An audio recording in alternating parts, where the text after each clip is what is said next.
I'm actually learning this time what it means to live, you know? Like, a lot of my childhood was spent in nature, so now every day I don't go to the gym, I'm forcing myself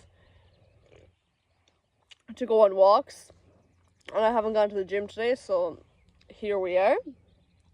Well, I say walk, quote unquote, because I did bring my skateboard, and I'm definitely not sitting on my skateboard right now. But listen, I have my priorities, okay?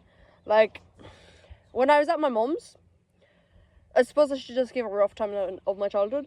So when my parents broke up when I was around 4.5, 5-ish, around that area. Then my dad briefly moved into another place, and I was the only one of my siblings to go see him. And then he fucked off because he said, "Oh, I'm going to England on a holiday for a week," and he didn't come back. He didn't come. Well, he did, but he didn't, and it took him ages to come back, and he didn't come back for me anyway. But basically, skateboarding was something I used to do when I used to go to my dad's. I had this skateboard. He only let me skateboard on grass, which didn't work for safety reasons. But hey, I am a big boy now. I can skate on tarmac. Hell yeah! Hell yeah! Yeah. That's actually something I always find a bit funny about my dad. He'd be like, he came into my life briefly again when I was like 16. And then they had left the car, and he's like, "Lock the car when she's in it. She can't be in the car alone." I'm like, "Dude, you've abandoned me for the past fucking decade, and I barely even know who you are. And do you seriously think I need to be locked in the car when I'm by my fucking self? Like, if I was this such fucking damsel in distress that you think I am, maybe you should have stayed in my fucking life. Or, like, I'm happy you didn't stay in my life, but there's the fucking audacity to be putting some shit like that. Lock the car! Lock the car!" But I suppose a big part of nature was just, like, being away from my mother, being away from my sisters, just being by myself. And I suppose just because of how negative my mental health got, I kind of, like, I didn't, like, go outside. You know, I go back, there's like periods I didn't leave my house for like a good bit. Oh my god, there was times where I didn't leave my house at all. Like, but I'm trying to be the best version of myself, and I'm trying to be better, and I'm trying to touch grass, literally. I mean, like, my shoes, which have socks underneath them, which have feet underneath them, are touching the floor. So I am kind of indirectly touching grass. A lot of ye bastards absolutely need to take that advice, you know. I've asked people this sad question: how do I live? You know? And they never really have an answer for me, and they said, that's for you to decide how you want to live, you know. So I suppose I've seen people's lives being an alcohol bottle, and that's all that matters to them. I've seen people's lives they just work all day. But those type of people that are never really fucking happy, you know. And I want to be one of those people who are happy. Even with how hard that must be to be, like, you know, happy. Do you know what I'm going to do? When I go back to my house, I'm going to watch anime. And I'm going to like it. And I'm probably also going to respond to the people's text messages that I'm ignoring right now. Yeah, most like, depends on which one it is, you know. I don't know, man. I don't know how to live. I like tattoos. I like the fact I'm going to have a motorbike in a couple of months. As in, like, my first, like, I have my theory done. I have my learner's permit. I have the little thingy-majiggy. And I'm having my first theory part of the IBT. And then I'm actually being on the bike and I'm actually riding it. So, and you can fully drive by yourself as a learner's on the motorbike. So I need to save up all my money so no tattoos. Unless energy drinks. For motorbike. I'm a child at heart. Okay? You know? I joke a lot that I have Down syndrome. And one of my friends, his first response is, if you had Down syndrome, you'd be happy. And you know, I've never seen a sad Down syndrome kid. I'd just be terrified if I was Down syndrome kid. Like, do you know the way, like, some people, they get, like, kidnapped and tortured because they're seen as, like, easier victims? Like, do you know the way, like, serial killers used to always go after prostitutes because they were just, like, the easiest to kill? I feel like the modern, like, day, like, torturing, if you want to torture an easy victim, it probably would be a Down syndrome kid or, like, a disabled kid, which is, like, really, really, really, really, really, really fucked up, and I don't agree with it at all. But it's just fucked up. Like, there's these French streamers who just did this, like, whole torture game with this, like, clearly, like, mentally disabled, like, fucking, I don't know what the poor fella had, but he was just a bit slow, like, respectfully, you know. And they did this whole torture game where they'd be, like, choking him and everything, and they killed him, you know, and they were getting paid for this shit. And it's just, like, it's just people taking advantage of another person's vulnerability and weakness, you know.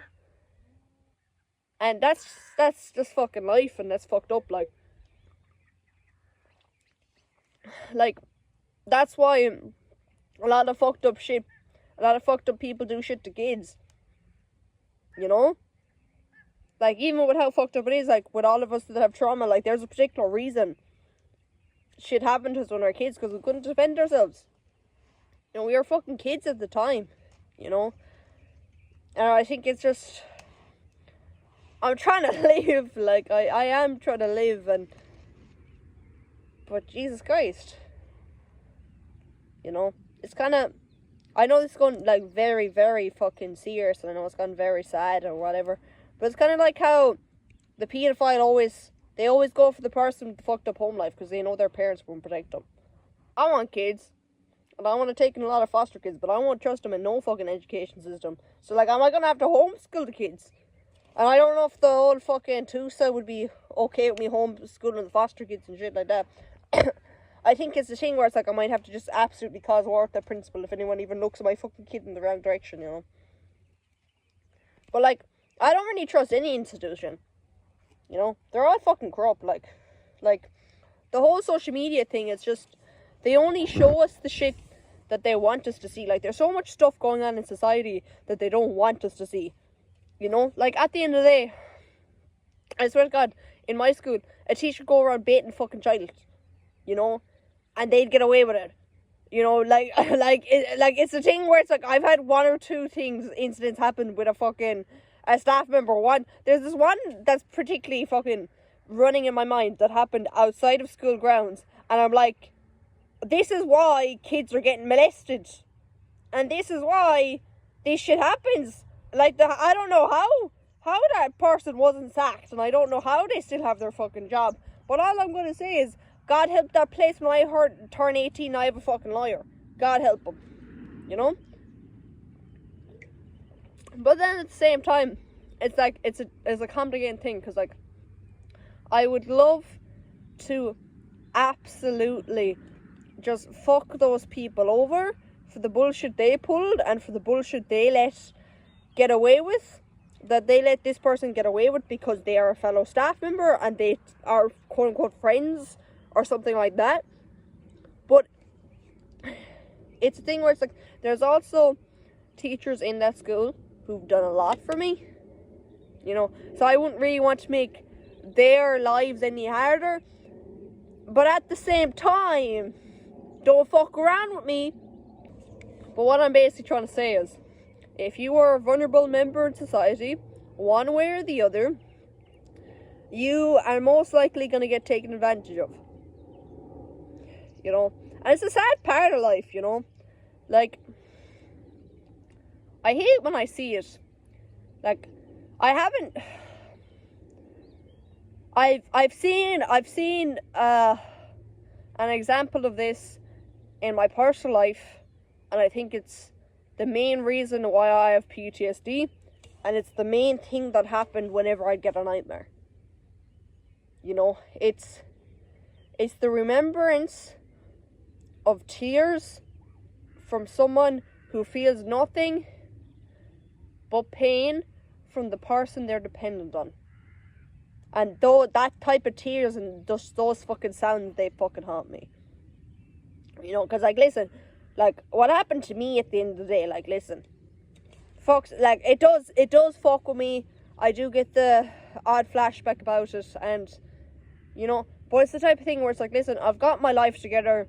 I know damn well if anyone tried to do the same shit that, like, happened to me when I was a kid, I know that shit won't happen no more. But it's just having someone you deeply care about getting, like, constantly fucking abused and mistreated. I don't want to be part of any society. I want to be away from 99.9% of people, and I eventually probably will just drop off the face of the universe, and no one will ever remember me. Well, people will remember me, but they'll be like, who's that person? Let me contact them through my pigeon. You know, oh my god, how do I contact her? Attached pigeon. Please go. Please find them. Yeah. For the longest time, I hated weak people. And that's why I hated myself. You know, I'd mistake myself being weak because all my energy was used towards surviving. So I wasn't able to thrive. You know, like, I viewed myself as weak for the longest time, even though I wasn't. I definitely am stronger now, and I'm definitely more put together, and overall, I'm just matured. I just kind of have sorted my mental health out a bit better, and kind of just, like, got more life lessons, and just, I'm just better, okay? That's what I'm trying to say. But, like, I think back in my previous self or whatever, and I was like, that was a good person. You know, like, people, like, my close people tell me you're a good person, but I don't even necessarily believe it. You know, like, I can see myself as a good person in the past, but I don't necessarily see it in the present. Like, I'm definitely not a bad person, but I wouldn't go out of my way to say I'm a good person either. You know.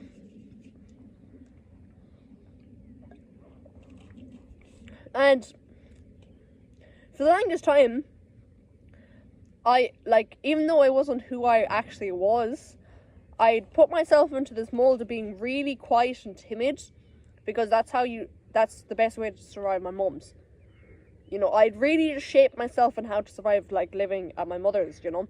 Like, it's a thing where it's like, she wasn't clinically diagnosed or anything, but it's very obvious she was a narcissist. And a very fucking psychotic fucking sadistic one of that, like, it's the type of thing where I could tell you, so I could, if I could tell you some of the shit that was going on there, you wouldn't fucking believe it. You know? But, like, I'm still here. You know? But, like, I'd shaped myself in such a way that it wasn't me, that I'm only starting to regain my personality that I was actually meant to be. I think it's this whole thing with, like, trauma and something like this, where it's like, there's the version of you were forced into being, and what you change yourself into, and the person you were born to be. You know, like, okay, so I'm just gonna kind of wrap it up really quickly, but what I'm basically trying to say is, I basically, when I eventually did leave my mum's, that mold, it was still around for a couple of months. I slowly started breaking out of it. I slowly started becoming who I was meant to become again. But as time went on, I started to heal a bit. I started to get my life together. I slowly but surely started to learn how to live, and I slowly but surely started to learn how to break out of the habits that would basically force upon me on how to survive, you know. And I'm really grateful for that, because I'm slowly but surely becoming a person, you know. For the longest time, I was just always someone that was used. Just used, abused, survive. It was this whole cycle for me, And I'm just kind of happy I'm getting past him. You know? And it's the type of thing where it's like, a lot of people think I'm really opening up on here, but that just kind of shows they don't have a lot of shit going on in their lives. Like, it's the type of thing where it's like, listen, I do occasionally go into my deep thoughts in this, but this is kind of myself on a shallow level. Like, there's a lot more to me. There's a lot of layers. And there's a lot of parts of me that I don't even know about because I have locked them away. Trauma-wise, dissociation. And there's a lot of parts of me I need to rediscover that I've just locked away for years. You know, and I only share what I'm comfortable with sharing. You know, there's a lot that, to be honest with you, I will probably take to the grave. You know, but sometimes it's better off that way. And I am going to leave now. Miss Spaghetti's leaving. I'm happy. My arse is in pain from sitting on the skateboard for the past 20 minutes, but it's okay.